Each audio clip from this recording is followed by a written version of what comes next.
اقوام متحدہ میں تعینات امریکی نائب ایلچی ٹامی بریویس کا کہتے ہیں کہ ایران کے ساتھ سفارتکاری کے دروازے مشروط طور پر کھلے ہوئے ہیں۔ اقوام متحدہ کی سلامتی کونسل کے ایران بحران پر خصوصی اجلاس میں امریکی نائب ایلچی کا کہنا تھا کہ ایران سے مذاکرات امریکی شرائط پر ہی ممکن ہیں۔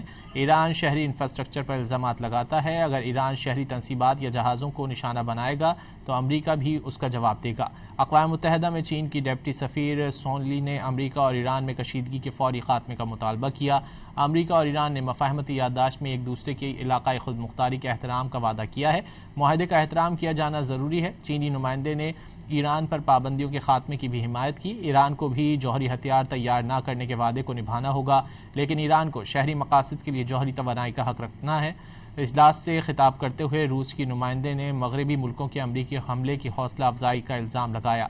مغربی ریاستوں نے ایران کے خلاف امریکی اور اسرائیلی جارحیت پر آنکھیں بند رکھیں۔ یہ بات تشویشناک اور مایوسی کا باعث ہے کہ سلامتی کونسل کی اکثریت ایک بار پھر اپنے مقاصد کے برخلاف اقدامات کرنے جا رہی ہے۔